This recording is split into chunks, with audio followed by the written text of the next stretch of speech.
I remember the day I married Mark Thompson as if it were yesterday, though it feels like a lifetime ago. I was just 20, and the arranged marriage was a decision I never felt I had a choice in. My parents had always believed in tradition, and for them, this union was a perfect match. Mark was the eldest son of the Thompson family, who owned a successful textile company in Chicago. At that time, it seemed like the ideal arrangement, a blend of security and social standing. Looking back, I see how naive I was. Mark was 5 years older, a man who had always been favored by his parents. They saw him as their golden child, and I was merely the wife they had chosen for him. From the start, there was an unspoken tension between us. Mark wasn't unkind in the traditional sense. He was just indifferent, a man whose attention was rarely on me. Our home was large and comfortably furnished, a testament to the wealth Mark's family had accumulated over the years. But the grandeur of the house didn't extend to our relationship. The walls of our home seemed to echo with the emptiness of our marriage. In the early years, I tried to find my place, hoping that somehow things would change. I had dreams of my own, of working, of contributing something meaningful beyond the walls of our home. But Mark was adamant. He feared that if I worked, it would reflect poorly on us. People will think we're struggling, he'd say dismissively. So, my ambitions were shelved, and I became a housewife, bound to the expectations set for me. The real hardship began when Mark and I faced infertility. It was a topic we rarely discussed, but the strain was palpable. Mark's parents were particularly cruel. They'd call me a barren woman behind my back, a term that cut deeply. Mark, instead of defending me, seemed to retreat further into himself. His lack of support felt like another weight around my neck, tightening with each passing year. As the years went by, I felt more like a stranger in my own home. The constant reminders from Mark's family about my inability to bear children were relentless. They'd never miss an opportunity to make me feel inadequate. I tried to keep my head up, to keep my spirits alive, but it was a losing battle. Then, everything changed in an instant. Mark's father, the patriarch of the family and the owner of their $100 million textile company, died in a car accident. It was a devastating blow, but it was nothing compared to the shock that followed. During the legal proceedings, it was discovered that the company had been evading taxes for years. The revelation sent us spiraling into financial ruin. Our luxurious lifestyle was suddenly a thing of the past. We had to sell off assets, and our once grand home felt like a prison. Mark found a new job, thanks to connections my parents had, but it wasn't the same. The loss of our wealth cast a long shadow over our already strained marriage. We were no longer the well-to-do couple we had once been. The strain of financial difficulties only made our relationship worse.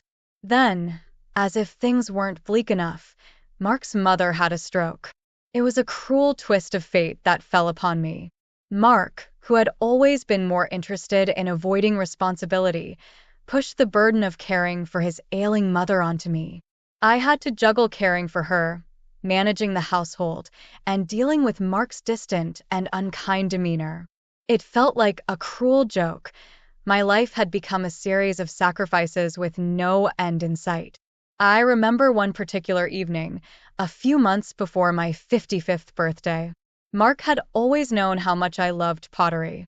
It was my escape, a way for me to express myself and find solace. But one day, while I was out, he decided to take it upon himself to destroy my pottery supplies. When I came home and saw the wreckage, my heart broke. It was the final straw. Years of neglect, cruelty, and now this, my passion reduced to rubble. It was at that moment that I began to seriously consider divorce. I had reached a point where I couldn't endure the misery any longer. But before I could make any plans, life threw another curveball. My parents, who had always been my source of support, passed away suddenly. Their deaths were a devastating blow, but they left me an inheritance of $1.5 million. The inheritance, however, was tangled in legal red tape. Mark, ever the opportunist, saw it as a chance to gain control. He tried to access the funds and even left me a divorce form, hoping to settle the matter quickly. But the money was not immediately accessible due to the bureaucratic process. Mark's plan was thwarted, but the situation had opened a door I had been too afraid to walk through. Looking back, it's hard to believe how far I've come from those early days of my marriage. The house in Chicago that was once a symbol of our success had become a cage. And as the inheritance was being tied up in legalities, I found a glimmer of hope. My freedom was within reach, and I had to decide whether to grasp it or let it slip away. As I approached my 55th birthday, a sense of resignation had begun to settle in. My marriage had long been a source of pain and disillusionment, and Mark's indifference and cruelty had worn me down. The destruction of my pottery supplies was the breaking point. It was clear to me that my dreams and passions were being suffocated, and I could no longer ignore the toll it was taking on my soul. After my parents' unexpected deaths, I was left to navigate a maze of legal procedures to access the $1.5 million inheritance they had left me. The inheritance was meant to be my escape, a way to finally claim some semblance of independence and control over my own life. But Mark, ever opportunistic and driven by greed, saw it as a chance to secure his own future, even if it meant exploiting my loss. I remember vividly the day Mark confronted me about the inheritance. We were in the living room of our Chicago home, a space that had grown cold and unwelcoming over the years. Mark, with his usual air of arrogance, tried to intimidate me into surrendering control of the inheritance. "Pamela," he said with a sneer, "this money is rightfully ours. You wouldn't want to drag this out, would you?" His words felt like a slap in the face. I had always been the one to absorb his insults and disregard, but now, he was trying to take something that was rightfully mine. I could barely contain my anger. "This money is my inheritance, not yours. You have no right to it," I replied, trying to keep my voice steady. Mark's face reddened with frustration. "You're being unreasonable. We need this money to fix our situation. You know that." I shook my head. "No, Mark. This is my chance to make things right for myself. I won't let you take it from me." Despite my defiance, the inheritance was tied up in legalities that would take time to resolve. Mark's attempts to access the funds were thwarted, but his actions revealed just how far he was willing to go to exploit me. It was a wake-up call, one that forced me to confront the harsh reality of my marriage and my own desire for freedom. As the legal proceedings dragged on, I began to plan my escape. I knew I couldn't stay in the house where I had been so miserable for so long. It was a constant reminder of everything I had endured. I made the decision to move into my family home, a place that held memories of better times and provided a sense of refuge. Preparing for the move was both liberating and daunting. I had to sort through years of belongings, decide what to take and what to leave behind. The process was cathartic, allowing me to shed the weight of my past and prepare for a new chapter in my life. It was during this time that I discovered a letter from my late mother-in-law, tucked away in a drawer. The letter was a revelation.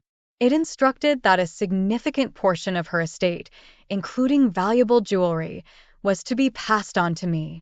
My mother-in-law had always been distant and cold, but her final gesture was a surprising act of kindness. It felt like a small victory amidst the turmoil. I moved into my family home, a place that felt like a sanctuary compared to the prison of my previous residence. The transition wasn't easy, but it marked the beginning of a new era. I felt a mixture of relief and anxiety as I settled into my new surroundings. The house was filled with the echoes of my childhood, but it was also a place where I could start to reclaim my identity. The legal issues surrounding the inheritance continued to linger, but my decision was made. I began the process of finalizing the divorce from Mark. It was a difficult and emotional process, but I was determined to see it through. The thought of finally being free from the chains of my marriage was both exhilarating and terrifying. Throughout this period, David Thompson, Mark's younger brother, reappeared in my life. David had left the family after college, and I hadn't seen him in years. His return was unexpected and brought a new dimension to the situation.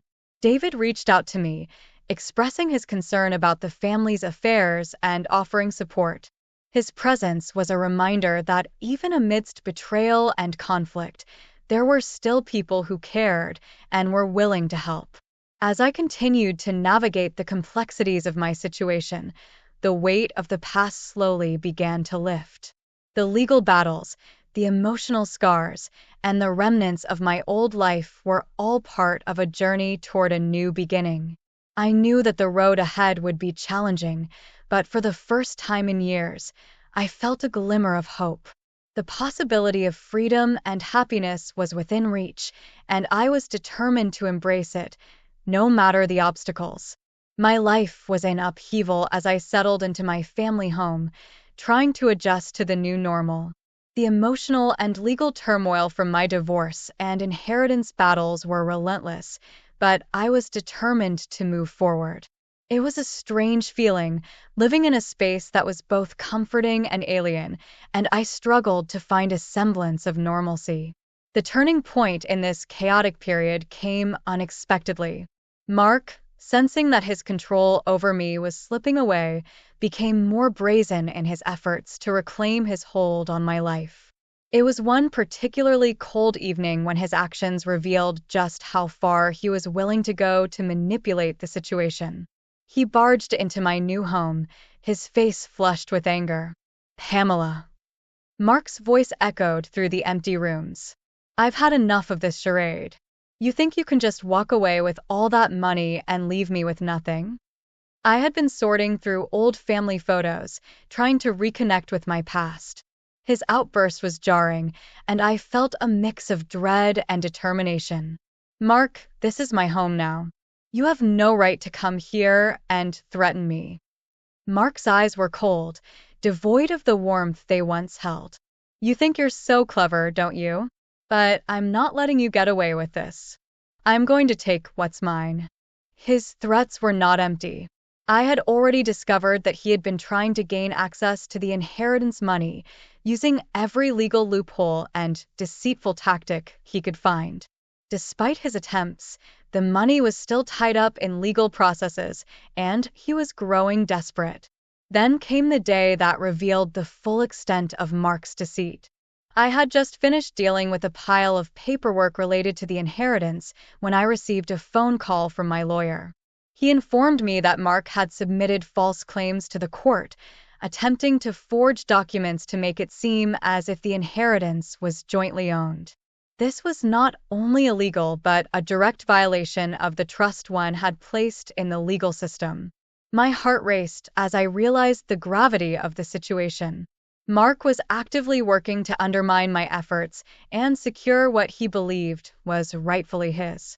The betrayal stung deeply, but it also solidified my resolve to fight back. I gathered all the evidence I had, determined to prove Mark's deceit and protect my hard-earned freedom. Amidst this, another surprise emerged. David Thompson, Mark's younger brother, reached out to me again. His return wasn't just a fleeting gesture of support. He genuinely wanted to help me navigate this difficult period. David's involvement was a ray of light in the growing darkness, and he offered practical assistance as well as emotional support.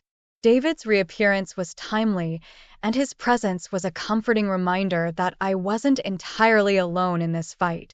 He had kept a low profile for years, but now he was actively engaged in helping me combat Mark's underhanded tactics. We worked together to counteract the false claims and to ensure that Mark's attempts to subvert the legal process would fail. As I faced these challenges, another unexpected twist occurred. I learned that my late mother-in-law had left me a significant portion of her estate, including some valuable jewelry. This revelation was both surprising and bittersweet. It was as if, in her own way, she had acknowledged my suffering and was offering me a measure of comfort and vindication. The discovery of this letter and the contents of the estate were a validation of my struggles. It was a gesture that, despite the complexities of my relationship with Mark's family, acknowledged my enduring resilience. The jewelry and other assets were not just material possessions, but symbols of the acknowledgement and respect I had long been denied. As I continued to grapple with the fallout of Mark's schemes and the emotional toll of my experiences, I began to see a glimmer of hope. The legal battles were not yet over, and the process of finalizing my divorce was still ongoing, but I felt a newfound strength. The combination of David's support, the recognition from my mother-in-law's estate, and my determination to reclaim my life fueled my resolve. It was clear that Mark's attempts to control me were failing, and his efforts to sabotage my freedom were ultimately in vain. The final stages of our legal separation were approaching, and with each passing day, I felt more confident about the future. I was on the brink of a new chapter, one where I could finally leave behind the shadows of my past and embrace the possibility of a better, more fulfilling life. The road ahead was still uncertain, but for the first time in years, I felt empowered and ready to face whatever challenges lay ahead. My journey toward freedom was far from over, but I was determined to see it through, no matter the obstacles. The day finally arrived when my divorce from Mark was finalized. It was a bittersweet victory, a culmination of years of suffering, but it also marked the beginning of a new chapter. The courtroom was behind me, and I could finally breathe a sigh of relief. It was time to reclaim my life and move forward. As I settled into my family home, the space began to feel more like a refuge than just a place to live. The transition was not seamless, but each day brought a small victory. I rearranged the furniture, hung up new curtains, and even started a small garden in the backyard. Little by little, I was transforming the house into a home, a space where I could finally be myself. One afternoon, as I was unpacking some old boxes, I stumbled upon a collection of pottery supplies. They had been untouched for years, kept away in storage while I endured Mark's disdain for my hobbies. I felt a pang of sadness, but also a spark of excitement. This was a chance to reconnect with a part of myself I had neglected for too long. I set up a small studio in the corner of the living room. The first few attempts were clumsy, but as I got back into the rhythm of shaping clay and painting, I felt a sense of peace and accomplishment. It was a small, personal victory, but it represented a larger reclaiming of my identity. I realized that I could still pursue my passions and find joy in the simple things. David Thompson continued to be a supportive presence in my life. He was a true friend through the legal battles and the emotional aftermath of my divorce. His reappearance had been unexpected, but it was clear that his intentions were genuine. We spent time talking, reminiscing, and occasionally sharing meals. His kindness was a soothing balm for the wounds of the past. One day, David visited with a smile on his face and a small envelope in his hand. Inside was a letter from my late mother-in-law, confirming that she had left a portion of her estate to me, including some valuable jewelry. It was a gesture that added a sense of closure and acknowledgement to the tumultuous years I had endured.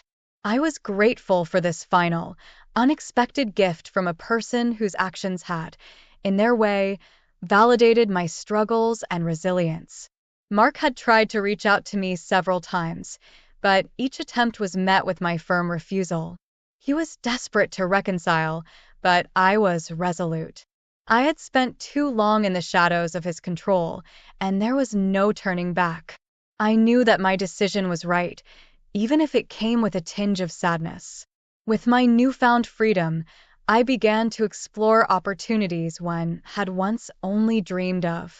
I enrolled in a pottery class at a local community center and started meeting new people.